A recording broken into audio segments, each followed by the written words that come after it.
ও রে লড়াই এবার রজনীকান্ত, ঋত্বিক আমির জুনিয়র এনটিআর এর মধ্যে। ওয়াই টু বনাম কুলি, ভাই রে এবার টক্কর হবে মারাত্মক। বলিউড মুভি বনাম দক্ষিণী মুভি বিতর্ক থামছে না বা কমছেও না, বরং দিন দিন বাড়ছে বলে মনে হয়। বেশ কিছুদিন ধরেই বলিউড সাউথ ফিল্মের দ্বন্দ্বের বিষয়টি নিয়ে সরগম সোশ্যাল মিডিয়া। কে এগিয়ে কে পিছিয়ে এ নিয়ে বিতর্ক চলছে হরদম। এবার এ দ্বন্দ্ব পৌঁছাতে যাচ্ছে চরমে। হিন্দি সিনেমার উত্তর ও দক্ষিণের এই মেগা ক্লাসে নতুন হাওয়া কুলি ও ওয়াই টু। এর আগে প্রভাসের সালার ও শাহরুখ খানের ড্যাঙ্কি মুখোমুখি হয়েছিল এক মহা লড়াইয়ে। সেয়ানে সেই লড়াইয়ে এগিয়েছিল দক্ষিণী সিনেমা সালার। এবছর আরেকটি বড় ক্লাস হতে যাচ্ছে, যা ভারতীয় সিনেমার একটি নতুন অধ্যায়ের সূচনা করবে বলে ধারণা বোদ্ধাদের। সেই ক্লাস হতে যাচ্ছে থালাইভা রজনীকান্ত ও বুম বুম ঋত্বিক রোশনের মধ্যে। লোকেশ কানাগরাজের নির্দেশনা ও পরিচালনায় এবং রজনীকান্তের প্যান ইন্ডিয়া গ্যাংস্টার কুলিতেও আরও থাকছে উপেন্দ্র, আক্কিনেনি নাগার্জুন, শ্রুতি হাসান ও সত্যরাজের মতো তারকা। সান পিকচার্সের প্রযোজনায় এই সিনেমার বাজেট 500 রুপি।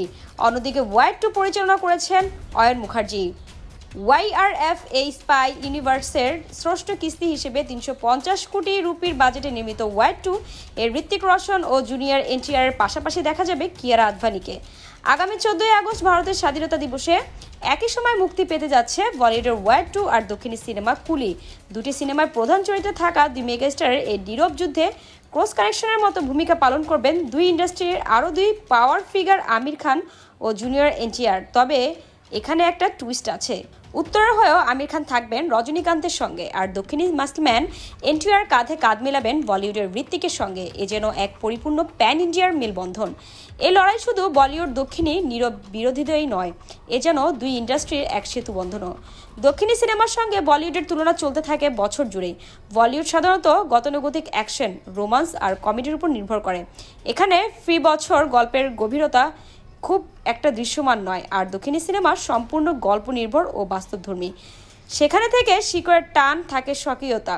বলিউডের মতো নয়, এখানে পর্দায় বাস্তব জীবনের গল্প ফুটে ওঠে। তাই রজনীকান্তের কুলি আর ঋত্বিকের ওয়াই টু নিয়ে আগ্রহ সব শ্রেণী পেশার শ্রেণীপ্রেমীদের।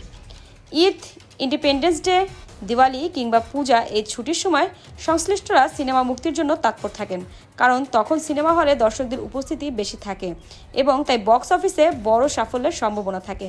তবে এবার কুলি ও ওয়াই টু একসঙ্গে পর্দায় হাজির হয়ে দর্শকদের মনোযোগ ভাগ করে দেবে, যা উভয় ছবির আয়ের উপর প্রভাব ফেলবে।